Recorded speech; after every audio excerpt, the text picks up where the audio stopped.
All right, hello everybody, and welcome to the Teacher Dudes not halftime. Good grief, it was that long of a game, post game show, and wow, what a game to say the least. I cannot believe what I just saw, what UW was doing, and all of that, and how that game ended. It was something else for sure, something that we are getting too used to over in Seattle with these games where we're up 21-10, and we go in and just make adjustments in the second half that don't do anything, and we just keep doing it and blow the game away and get to overtime. But luckily, unlike in the Seahawks game, we were able to actually pull this game out and win. Whew, that was not too much fun. I do have some highlights here of the second half, or lowlights. I did not get that game-ending fumble there before I went live here, but I will see if I can get that up as these ones are going. But just a reminder, first off, thank you for joining the not the halftime. Geez, it just did it again. The post-game show of the Teacher Dudes. UW is victorious, beating Cal at home in overtime, 31-24. In a game that should have never gone into overtime. They were up 21-10 at the half, and then things just kind of unraveled. Not sure exactly what happened or why it happened, other than two words, and his name is John Donovan, because he is absolutely just garbage right now. And after last week and what he was able to do, I am not sure why they can't just keep doing what they're doing and, having things that were working, keep it going. So yeah, it's crazy up there in UW. But if you have thoughts, comments, any of the above, please feel free to post them into the comments. I would love to get to them. Before we go over the stats, I do want to go over some of the post-game, the highlights in the second half. But before we do so, there's just a couple of notes that I wanted to go over. The first note is, oddly enough, the first play of this game was a Bowman sack. Ryan Bowman sacked quarterback, and then the final play was him recovering that fumble. But clearly the player of this game was Kyler Gordon. Had 3 turnovers and just absolutely a crazy game. But let's go to the second half highlights here. And we are going to start off with Garbers just dumping it off, and you'll see here the missed tackle by Sermon as Cal gets in for the touchdown. And I slowed this down really quick to see he just had a bad angle there and couldn't get it. Then we're up 24-17, and Kyler Gordon just with an amazing interception, and UW takes over there, and it was a shoestring catch right there on the sideline. Just an absolutely acrobatic play. But then on the ensuing play, we fumble it. Kamari Pleasant gives it up to Cal, and Cal took over from there. Then we get down, UW striking, getting within distance, but we miss the field goal. Then Garbers just runs it in for the touchdown, and we go into overtime. We score first, but then this play happens right at the clock low. Here's Moore, puts his head down, and Jackson Sermon denies him. The ball is out. Washington has the football. The players on the field, and they did review that, but it was clear it was out. And interesting, funny little note there is Jackson Sermon is the son of Peter Sermon, Cal's defensive coordinator. So it's just kind of an interesting little note. UW's going to have a lot to learn from this game and where they're going to move forward. But just looking at the stats here really quick before we get to the rest of the scores around the Pac-12 and a couple of really, really interesting scores. First downs, Cal had 21, UW 18. Total yards, Cal destroyed this, 457 total yards to 326. Passing, Garbers had 319 yards to 234 for UW. Rushing the ball, Cal had 138 to UW's 92. And then penalties actually were about quite even. Cal had 69 yards, UW 62.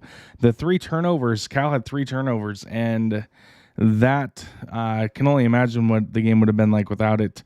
They had 1 fumble lost there right at the end and then threw 2 picks, Kyler Gordon with those interceptions. Time of possession was virtually equal, 32 minutes to Cal and 27 to UW.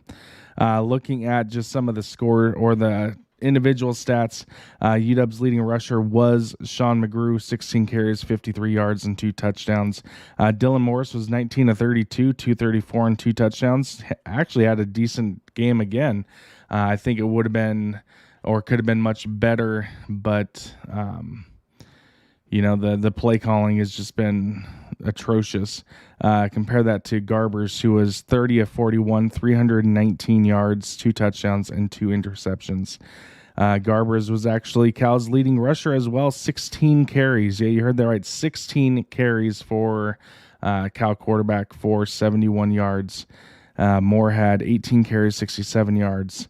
Receiving, UW's Culp, who came in for Cade Otten, who was on the COVID protocols. 5 receptions for 81 yards. Adunze, 56 yards. And then McMillan had 3 catches, 28 yards, and a touchdown. And Taj Davis, 2 catches for 26 yards and a touchdown. And then on the Cal side, Crawford had 8 catches, 107 yards. Hunter for 77 yards. On defense, there was quite a bit going on. I'm trying to get there for the defensive stats, but it's not looking like that's showing up on here. I do really quickly want to go over some of the scores from around the Pac-12. And again, this is the Teacher Dudes post-game show. If you're watching, thank you so much. Please be sure to give a like, subscribe, all that fun jazz. And definitely leave your comments, your thoughts on this game. What did UW do well? What didn't they? Where do we go from here?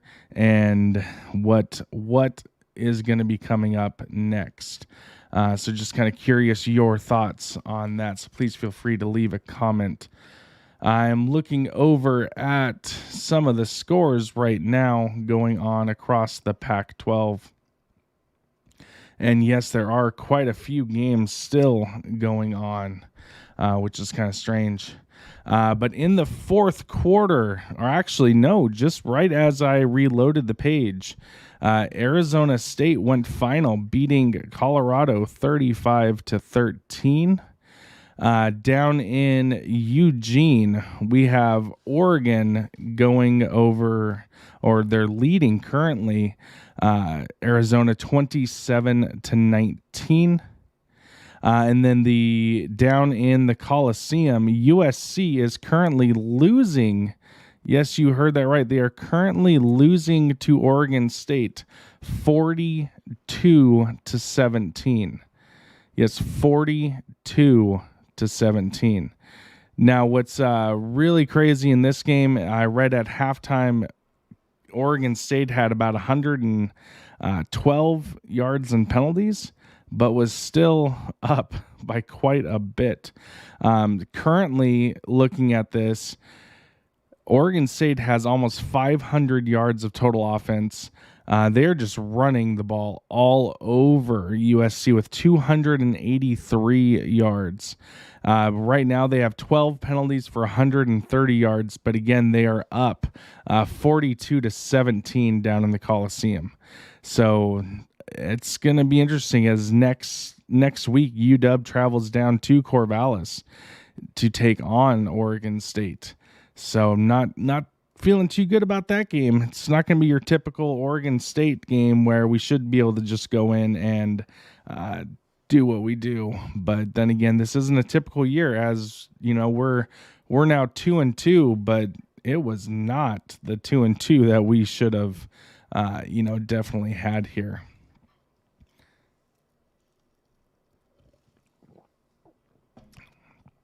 But going back to the UW thoughts, we need to get this together. We need to figure this out. We need to,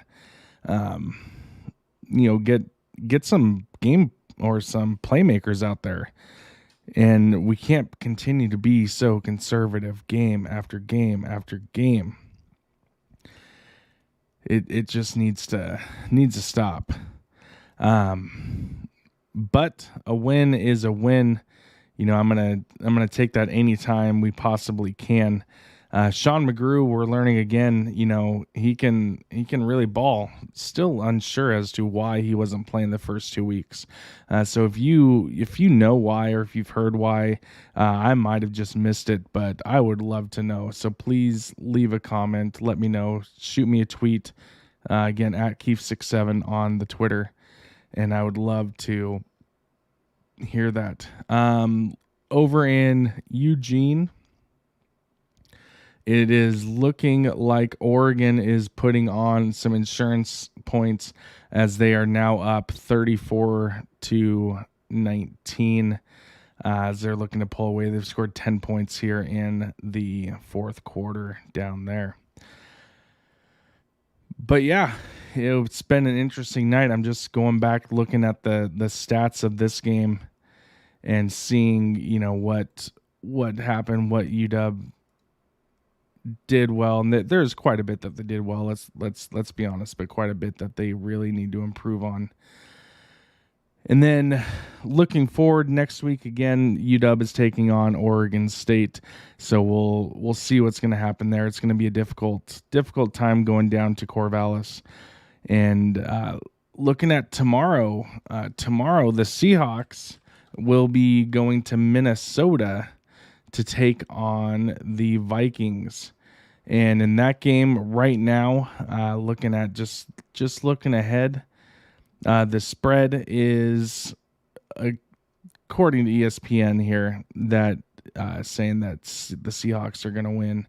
Shouldn't be a too great of a game, as Minnesota is 0-2, but they are at home, and we'll have to see. Based off what happened last week, it's hard to tell what Seahawks team's going to show up. But one thing I can say is I do not want to see them doing these quick strike drives, and then when you really need them to hold the ball and have a long sustained drive so our defense can get a break and catch a breath, that they just get a 3-and-out and can't go from there. So who knows? We'll see. But I'm going to go ahead and leave this stream here. If there are any comments as I'm playing the highlights of the game, I will definitely answer them after. But if not or otherwise, then we will be done after the stream. So here is the first half highlights followed by the second half.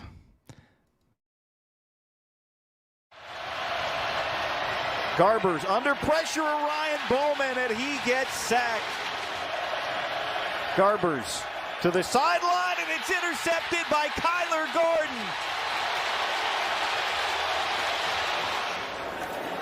Morris looking for Davis, who makes the catch and leaps in for the touchdown. A 20-yard score.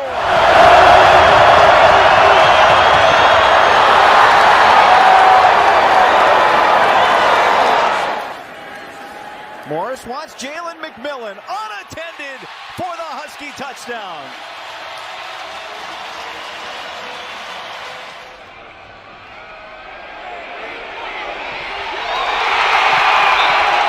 Direct snap to Sean McGrew, races right up the middle.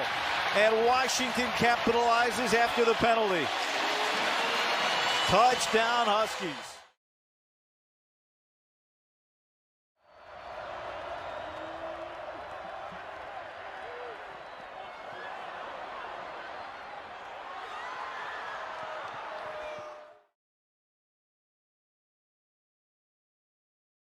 Garbers with time. Launches, sideline, intercepted again. Kyler Gordon with his second of the night. What a catch.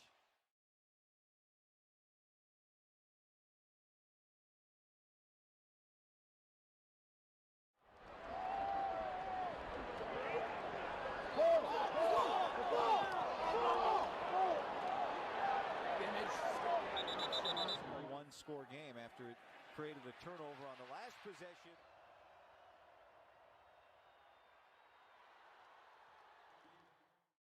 Play clock low. Here's Moore. Puts his head down, and Jackson Sermon denies him. The ball is out. Washington has the football. The players on the field. And if it stands, the Huskies win the football game.